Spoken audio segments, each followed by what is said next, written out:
ওম সাইরাম। আজকে আমি কোনো কার্ড ডেক নিয়ে আসিনি, বাট আজকে আমি একটা ছোট্ট বাবার মিরাকল, ঘটে যাওয়া মিরাকল আমার সাথে, সেটা আপনাদের সাথে শেয়ার করতে এসেছি। প্রচুর মিরাকলস এমন আছে, তার মধ্যে এইটা একটা আছে যেটা আমি আস্তে আস্তে প্রচুর মিরাকলের ব্যাপারে বলবো। যে মিরাকলটা এইটা হচ্ছে, আমি 2 বছর 2023 এন্ডিং নভেম্বর মাসের কথা বলছি। আমরা শিরডি গেছি, দ্যাটস ফার্স্ট টাইম। তো আমরা খুব এক্সাইটেড ছিলাম। যাওয়ার টিকিটটা তো কনফার্মই ছিল, বাট ওখান থেকে আসার যেটা মানমাড থেকে হাওড়া অব্দি যে টিকিটটা, সেটা কনফার্ম ছিল না, সেটা আরএসিতে ছিল। ঠিক আছে, বেশ, আমরা ওখানে প্রায় 5টা দিন কাটিয়েছিলাম বাবার সাথে। তার মধ্যেও একটা মেডিকেল আছে, সেটা আমি অন্য কোনো দিন শেয়ার করবো। বাট এইটা হচ্ছে কি, আমরা যেদিন বেরোই সেদিন আমাদের মানমাড থেকে ট্রেন ছিল রাত 1টা নাগাদ। আমরা তো সারাদিন ঘুরেছি, আমরা রোজ দেখতাম যে কনফার্ম হয়েছে কিনা। বাট যেদিন ওখান থেকে বেরোবো, আমি তো বাবার কাছে গিয়ে পারমিশন চাইলাম যে বাবা আজ আমাকে যেতে দাও, কেন আমার মেয়ের পরীক্ষা আসছে, বাবার তো স্কুল যেতে হবে। আমি ঠিক এইভাবেই, যেরকম বাবার থেকে পারমিশন নেয়, ঠিক এইভাবে আজ আমাকে যেতে দাও, আমি আবার আসবো, আবার তোমার ডাকে আমি আর চলে আসবো। তো খুব কাঁদছি, তো তার মধ্যে খারাপও লাগছে, চলে আসছি। বাট হ্যাঁ, কোনো রকমের মনে হলো, বাবাও বললো হ্যাঁ ঠিক আছে তুই যা। সেটা কি করে বুঝলাম আবার বলছি। লাস্টে যখন আমরা ওখান থেকে স্টার্ট দেবো, আমি দেখলাম, আমার হাজব্যান্ড দেখলো যে একটা টিকিট কনফার্মড হয়েছে, আপার বার্থ, মানে ওটা 2 টায়ার এসি ছিল, তো সেকেন্ডটা ওটা কনফার্ম হয়েছে, এটা আমার মেয়ের ছিল।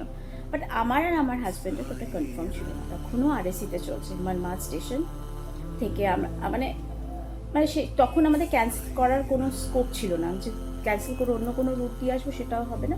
বাট আমি বললাম চলো, বাবার নাম নিয়ে আমি আর আমার হাজব্যান্ড রওনা দিলাম। যেতে যেতে বাবার নাম, শিরডি থেকে মানমাড স্টেশন এত রাতে, প্রায় 10টা নাগাদ বেরিয়েছিলাম, ওরকম। It is like horrific incidents, ওখান দিয়ে রাস্তা দিয়ে রীতিমতন ভয় করছিল। বাবার নাম নিয়ে গেছে, এত টেনশন যে টিকিট কনফার্ম না, কি হবে।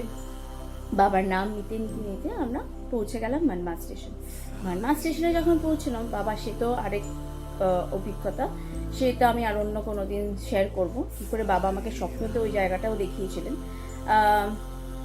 ওখানে গিয়ে পৌঁছেছি, চারপাশে যারা গেছেন শিরডি তারা জানেন মানমাড স্টেশনটা কেমন, একদম শুনশান থাকে, লোক খুবই কম, আর যারা থাকে তারা গ্রামের লোক। ঠিক আছে, বাবার নাম নিয়েই চলেছি, হ্যাঁ আমি জানি বাবা কিছু না কিছু করবে। ট্রেন এলো, আমরা উঠলাম, ওখানে ট্রেন থামার কথা only 3 মিনিটস, বাট আমরাও তাড়া করছি, আমরা 3টে ব্যাগ নিয়ে উঠবো। এদিকে আমার মেয়ে উঠতে গিয়ে তার চটি পড়ে গেছে, আবার সেটা একটা। তখন পেছন থেকে একজন বলছে, আরে ইতনা জলদি মত কিজিয়ে, वो ট্রেন রুকেগা। বিলিভ মি, যেটা 3 মিনিট দাঁড়ায় ওখানে ট্রেন স্টেশনটায়, সেখানে আমাদেরকে পেছন থেকে একজন বলছে, উনি পেন্ট্রি বোধহয় কেউ ছিল, বলছেন যে ইতনি জলদি মত কিজিয়ে, ট্রেন রুকেগা। তো আচ্ছা ঠিক আছে, আমরা উঠলাম, ওখান থেকে একজন আমাদেরকে হেল্প করে দিল, আমরা উঠেছি। আমার মেয়েকে আবার আমার হাজব্যান্ড বকলো যে তুই কী করছিস, বাট বিলিভ মি ওখানে 6 মিনিটের মতন দাঁড়ানো ছিল ট্রেন।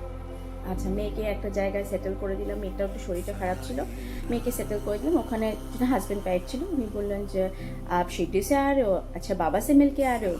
तो हम बच्चे हाँ अंकल, मेरा तो एक ही कन्फर्म टिकट है। तो उनके बोलते हैं बेटी ऐसा क्यों आपने किया, क्योंकि मनमाड से वो कन्फर्म नहीं होता है, हर बार पुणे या बॉम्बे से किया कीजिए। तो आमिर बोला ये तो मेरी पहली बार है, मुझे पता नहीं था। बोले ठीक है, सब बाबा के ऊपर छोड़ दो, आप जाओ, आपकी बेटी सेफ है। ওখান থেকে টিটি এলো, বলছে যাইয়ে টিটিকে সাথ বাত কিজিয়ে। তারপর যখন আমি টিটির সাথে কথা বলতে যাচ্ছি, আমার হাজব্যান্ড বললো তুমি যাও। আমি বাবার নাম নিয়ে 2টো কম্পার্টমেন্ট পরে টিটি আসে, আমার হাজব্যান্ডও ছিল, কিন্তু লাকিলি বলে না, বাবা ছিল বলে আমার মেয়েও সেফ ছিল, দুজন হাজব্যান্ড ওয়াইফের কাছে। আমি ছেড়ে দিয়েছিলাম, বাবা করবে যা করার। আমি 2টো কম্পার্টমেন্ট ক্রস করে গেছি, উনি বসেছেন, আমাকে বসে উনি টিকিটটা দেখছেন, দেখে আমাকে বলছেন আপনি ये क्यों किया, আবার সেম কথা, পুনে থেকে কেন করলে না, বম্বে থেকে কেন করলে না? আমি বলছেন ভীষণ সরি, আমি জানতাম না, জানেন আমার কিন্তু ফার্স্ট টাইম আমি এসেছি। তখন উনি আমাকে কনফার্ম টিকিট দিলেন, তাও আবার সাইড লোয়ার আর আপার বার্থের কনফার্ম টিকিট দিয়ে আমাকে বললেন, জানো এটা কে করেছে? বলে হ্যাঁ, তোমার বাবা করেছে। আজকে তুমি তোমার বাবার জন্যই কিন্তু তুমি টিকিটটা পেয়েছো। কেন, যার এখান থেকে ওঠার কথা ছিল, অনুবোধে কোথা থেকে একটা উঠবে, উনি ওঠেননি, ঠিক আছে? তো ওই টিকিটটা আপনাদেরকে আমি দিলাম।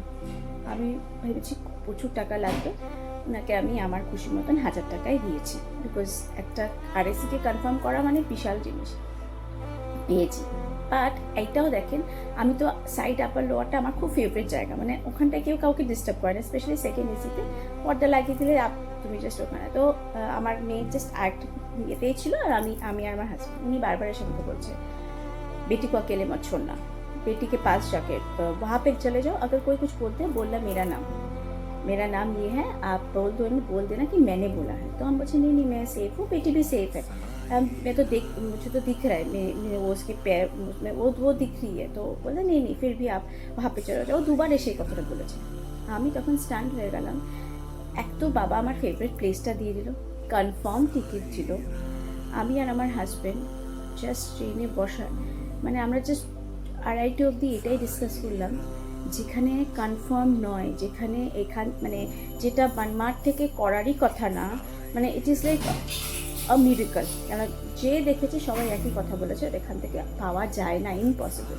বাট এটা বাবারই লীলা, বাবার লীলা, যত বলবো তত কম অবশ্যই, কিন্তু এইটা আমার একটা অভিজ্ঞতা ছিল, বাবার একটা মিরাকল, যেখানে বাবা আমাকে বললো ঠিক আছে তুই যা, আবার আসবি।